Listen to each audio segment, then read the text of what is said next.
Hello everyone, আসসালামু আলাইকুম। কেমন আছেন আপনারা? ইফাত কিচেনে আপনাদের সবাইকে স্বাগতম। ঈদ স্পেশাল চিংড়ি মাছের মালাইকারির রেসিপি নিয়ে আজকের পর্বে হাজির হয়েছি। রেসিপি শুরু করার আগে সবাইকে জানাই অগ্রিম ঈদুল ফিতরের অনেক অনেক শুভেচ্ছা। এখানে মিডিয়াম সাইজের 10 থেকে 12টা চিংড়ি মাছ আমি কেটে ধুয়ে পরিষ্কার করে নিয়েছি। আধা চা চামচ লবণ আর হলুদ দিয়ে হাত দিয়ে খুব সুন্দর করে মশলাটা মাখিয়ে নিয়েছি।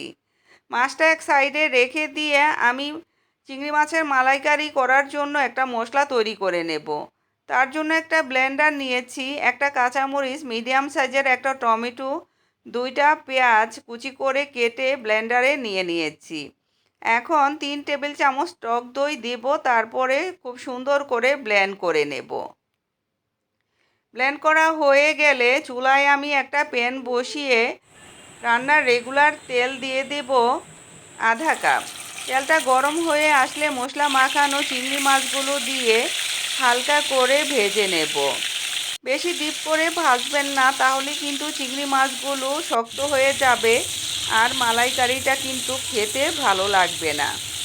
মাছটা আমার ভাজা হয়ে গেছে, এখন আমি মাছগুলো উঠিয়ে নেব।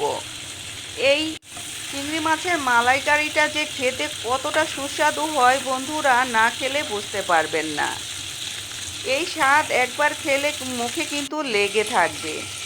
একই প্যানে একই তেলে আমি মালাইকারিটা রান্না করব।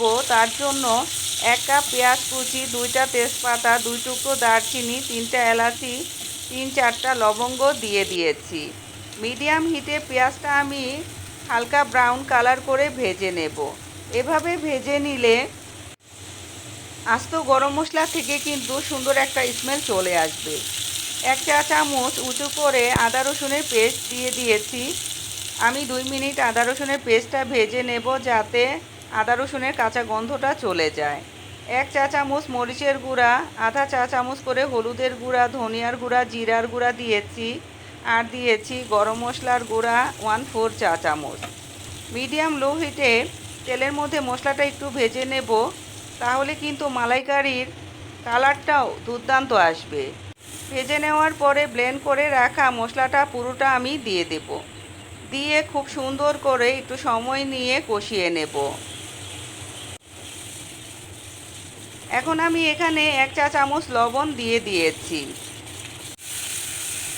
মশলাটা শুকনো শুকনো করে কষিয়ে নিতে হবে। যখন মশলাটা থেকে তেলটা ভেসে উঠবে তখন বুঝতে হবে আপনার মশলাটা কষানো হয়েছে। ব্লেন্ডারটা ধুয়ে আমি একটু পানি দিয়েছি, আর এখানে প্রায় সব মিলিয়ে 1.5 কাপের মতো হবে ঝোলের জন্য পানিটা ব্যবহার করেছি। নেড়ে চেড়ে নেবার পরে ঢাকনা দিয়ে ঢেকে মিডিয়াম হিটে 10 মিনিট আমি রান্না করে নেব। 10 মিনিট হয়ে গেছে, ঢাকনা তুলে নিয়েছি। এখন আবারও একটু নেড়ে চেড়ে নিচ্ছি।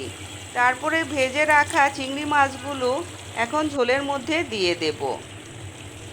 এই মালাইকারিটা গরম ভাত পোলাওর সাথে খেতে কিন্তু বন্ধুরা অসাধারণ লাগে।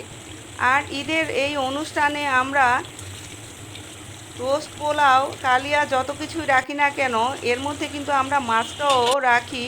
এই মালাইকারিটা আপনারা রাখতে পারেন, আর আশা করি অনেক বেশি এনজয় করবেন। এখানে আমি 4-5টা কাঁচা পাকা কাঁচামরিচ দিয়ে দিয়েছি, আর দিয়েছি 1 টেবিল চামচ ঘি। এই ঘিটা দিলে মালাইকারিটা অনেক বেশি রাজকীয় লাগে, অনেক বেশি সুস্বাদু লাগে। মালাইকারিটা কিন্তু আমার একেবারেই রেডি হয়ে গেছে। এখন ঢাকনা দিয়ে ঢেকে 5 মিনিট রান্না করে ঢাকনা তুলে নেব। তারপরে ফ্রেশ দেখে কিছুটা ধনিয়া পাতা আমি উপরে দিয়ে দেব।